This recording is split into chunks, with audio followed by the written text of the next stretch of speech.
अस्सलाम वालेकुम दोस्तों, आज हम बिग बैंग से पहले क्या था जानेंगे। बिग बैंग भी और इससे भी पहले क्या था, और जो इसे ना जाना वो क्या जाना। बिग बैंग अक्सर लोगों ने इस पर वीडियो बनाया है, लेकिन मैं इसकी पूरी सच्चाई बताऊंगा। सन 1964 Arno Penzias and Robert Wilson big bang theory को डिस्कवर किया। सबसे बेहतर तरीके से और शॉर्ट में बिग बैंग को जानेंगे। बिग बैंग, मान लो दोस्तों, अगर कोई आदमी बाइक से जा रहा है तो क्या वो हमेशा से जा रहा है? Absolutely no. बाइक से जा रहा है मतलब कहीं से निकला, फिर बाइक स्टार्ट किया, फिर जा रहा है। ठीक इसी तरीके से सुबह होती है, शाम होती है, तो क्या ये हमेशा से हो रही? और सूरज और चांद हमेशा से चल रहे हैं? Absolutely no. कभी न कभी तो चलना शुरू किया था, तभी तो चल रहा है। 13.8 बिलियन साल पहले बिग बैंग हुआ था, जब एस्ट्रोनॉमर्स ने देखा कि गैलेक्सी का वेवलेंथ बढ़ रही है, मतलब गैलेक्सी सब एक दूसरे से दूर जा रहे हैं एक बीच से। तो किस जगह से दूर जा रहे हैं? तो पता चला कि एक बीच है, वहाँ से सब दूर जा रहे हैं। इसे इस तरह से समझते हैं, यहाँ देखो एक बीच है, यहाँ से सब दूर जा रहे हैं, मतलब सब पहले एक ही जगह था, फिर दूर जाना शुरू किया। इसी को बिग बैंग कहते हैं। मतलब जब स्टार्स, प्लैनेट्स, गैलेक्सी सब चलना शुरू किया, इसी को बिग बैंग कहते हैं। क्योंकि अगर कोई चल रहा है तो इसका मतलब चलना शुरू किया था। जैसे अगर कोई बच्चा स्कूल जाता है, इसका मतलब ये नहीं कि वो हमेशा से स्कूल जा रहा है। बिग बैंग से पहले सब एक ही जगह मिला हुआ था, एक डॉट में। लेकिन अब मैं कहूँगा कि कुरान मजीद में तो सब पहले से लिखा हुआ है। तो बोलोगे अब ये कहाँ से आ गया? लेकिन इसी में लिखा है पूरा सच। प्रूफ नंबर 1, पूछो अपना मोबाइल के AI से या चैट GPT से या तो यूट्यूब या तो गूगल से कि कहाँ लिखा है कुरान में ये जमीन आसमान सब मिले हुए थे और हमने इसे जुदा किया। प्रूफ नंबर 2, फिर पूछो कहाँ लिखा है कुरान में और आसमान को हमने बनाया और इसे फैलाते जा रहे हैं। Chapter 51 verse 47। 1929 में ये डिस्कवर हो चुका है कि यूनिवर्स फैलता चला जा रहा है, वो भी लाइट से तेज रफ्तार के साथ। इसी फैलने की वजह से ही तो गैलेक्सीज अपने जगह घूमते चले जा रहे हैं, तभी तो चांद सूरज चल रहे हैं और तभी तो दिन रात हो रही। Proof number 3, Quran chapter 36 verse 40 में अल्लाह फरमाते हैं, ना तो सूरज के लिए ये संभव है कि वो चांद को पकड़ ले और ना ही रात दिन से आगे बढ़ सकती है। हर एक अपने कच में तैर रहे हैं। यहाँ साफ तौर पर अल्लाह कह रहे हैं, चांद अलग और सूरज अलग, और यहाँ तक कि सब अपने अपने अलग अलग कच में तैरते हैं। ध्यान से देखो, अल्लाह फरमा रहे हैं कि सब अपनी जगह तैर रहे हैं, मतलब कोई चीज है जिसमें सब तैर रहे हैं। सन 1998 में ये डिस्कवर हो चुका है कि डार्क मैटर और डार्क एनर्जी के अंदर सब तैर रहे हैं। स्टार्स, प्लैनेट्स, गैलेक्सी सब तैर रहे हैं। Proof number 4, Quran chapter 71 verse 16। Allah फरमा रहे हैं, चांद को रोशनदार बनाया और सूरज को जलता चिराग बनाया। Quran chapter 2 verse 39। फिर पूछो AI से, चैट GPT से या फिर गूगल से, कहाँ लिखा है कुरान में? और जो लोग हमारी आयत को झुठलाते हैं वे लोग जहन्नम के लोग हैं, वे हमेशा उनमें रहेंगे। Proof number 5, Quran chapter 39 verse 5। वो रात को दिन में लपेटता है और दिन को रात में लपेटता है। दिन को रात में और रात को दिन में। किस चीज में लपेटा जा रहा है? जमीन में। इससे साफ पता चल रहा कि अर्थ घूम रहा है। एस्ट्रोनॉमर्स ने ये सैटेलाइट से इसे साबित किया 1610 में, और फूको ने 1851 में एक एक्सपेरिमेंट में इसे साबित किया कि अर्थ घूम रहा है सूरज के चारों तरफ भी और अपनी जगह में भी।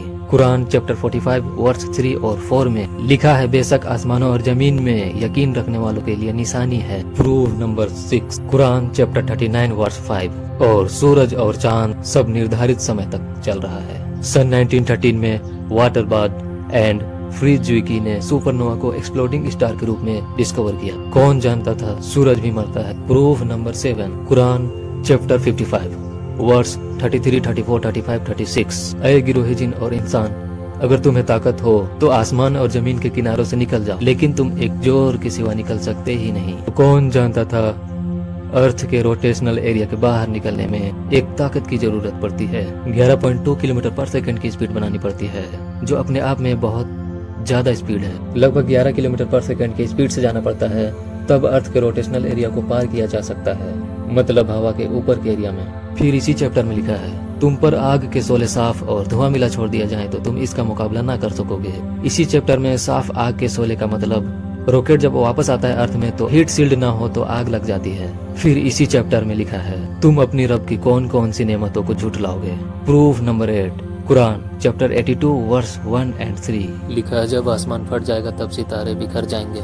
सन 1998 में ये डिस्कवर हो चुका है कि डार्क मैटर और डार्क एनर्जी ना हो तो स्टार्स, प्लैनेट्स, गैलेक्सी सब बिखर जाएंगे। Proof number 9, Quran chapter 16 verse 15। और उसी ने जमीन में पहाड़ जमा दिए ताकि जमीन तुम्हें लिए झुक न जाए। Quran chapter 78 verse 6 and 7। और क्या हमने जमीन को बिछौना नहीं बनाया और पहाड़ को उसकी पिलर। सन 1860 George B Airy and John Harry Pratt ने ये डिस्कवर किया। जियोलॉजिस्ट भी ये डिस्कवर किया पहाड़ की गहराई बहुत अंदर तक गई हुई है, इससे भूकंप आने का खतरा बिल्कुल ना के बराबर है। Proof number 10 Quran chapter 57 verse 25। और हमने लोहे को उतारा जिसमें ताकत है और लोगों के लिए फायदे। सन 1957 मार्गरेट बर्विक एंड जियोफ्रे बर्विक ने डिस्कवर किया हेवी एलिमेंट्स जैसे लोहा सिर्फ स्टार में बन सकते हैं। सन 1960 एंड सन 1970 में यह डिस्कवर हो चुका है लोहा अर्थ में तारोस आया है एस्ट्रॉइड के जरिए से।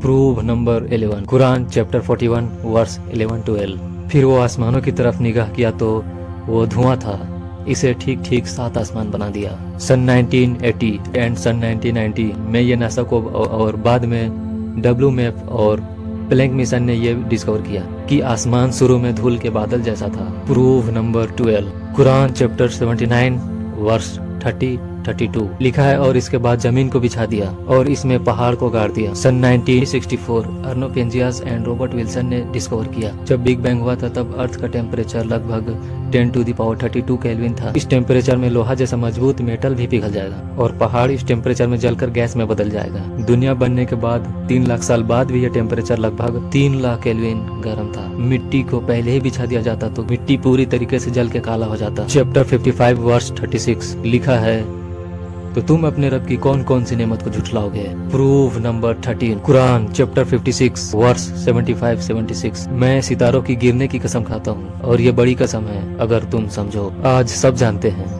कि सितारे इतनी दूर भी हैं जहाँ जाने में 9.3 बिलियन लाइट ईयर लग सकते हैं और गिरता हुआ स्टार लगभग बिलियन ईयर्स पहले का भी हो सकता है। ये कौन जानता था ये बात को। बेशक वही अल्लाह है कि जिसके सिवा कोई इबादत के लायक नहीं और तमाम तारीफ अल्लाह ही के लिए है। एक स्टार है जिसका नाम आइक्यूरस है। इसकी दूरी लगभग 9.3 बिलियन लाइट ईयर है, मतलब 9 अरब 30 लाख साल में प्रकाश जितनी दूर जाएगी और 1 सेकंड में लाइट लगभग 3 लाख किलोमीटर तक जाती है। कुरान चैप्टर 2 वर्स 164 बेशक आसमानों और जमीनों की पैदाइश में, रात और दिन के आने जाने में और उन कश्तियों में जो समुद्र में लोगों के फायदे के लिए चलती है और उस पानी में जिसे अल्लाह ने आसमान से उतारा फिर उससे जमीन को उसकी मरने के बाद जिंदा किया और उसमें हर तरह के जानवर फैला दिए और हवाओं के बदलने में और बादलों में जो आसमान और जमीन के बीच मौजूद है। यकीनन इसमें अकल वालों के लिए निशानियां है। उस टाइम ना सैटेलाइट था ना साइंस इतना डेवलप किया था तो कौन इतना डिटेल में जानता। Proof number 14 Quran chapter 57 verse 4 वही अल्लाह है जिसने आसमानों और जमीनों को 6 दिनों में बनाया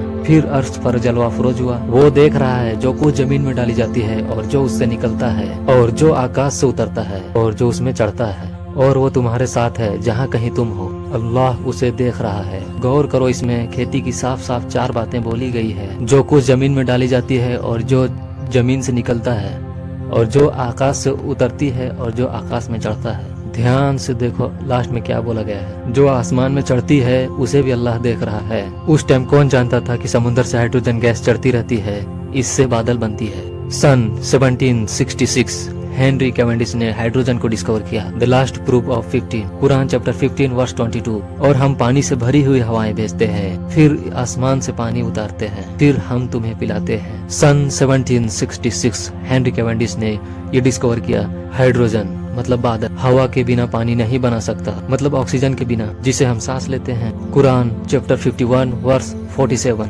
और हमने आकाश को अपनी दस्ते कुदरत से बनाया और हम ही इसे लगातार फैला रहे हैं। सन 1929 में यह एडविन हबल ने यह डिस्कवर किया कि यूनिवर्स लगातार फैलता चला जा रहा है, वो भी लाइट की स्पीड से भी तेज स्पीड के साथ था। इतना सारा एविडेंस हमने कुरान के बता दिए हैं जो साइंस से मिलती है। इसके बावजूद कोई अगर अल्लाह पर यकीन नहीं रखेगा, ऐसे ही लोगों के लिए जहन्नम है जो मरने के बाद जरूर उसमें जाएगा और जहन्नम का अजाब बड़ा सख्त है। ऐसे ही लोगों की वजह से दुनिया में आज भी बुराई फैली हुई है और यही लोग सच को छोड़कर झूठ को मानते हैं। सबूत मिलने के बाद भी इन लोगों जैसा कभी मत बनना। इतना सारा सबूत मिलने के बाद क्या तुम अल्लाह पर यकीन रखते हो? क्या तुम नहीं जानते वही अल्लाह है कि जिसके सिवा कोई इबादत के लायक नहीं, पोसीदा और जाहिर का जानने वाला, हर ऐब से पाक, अपनी कुदरतों से सब पर जाहिर मगर फिर भी पोसीदा।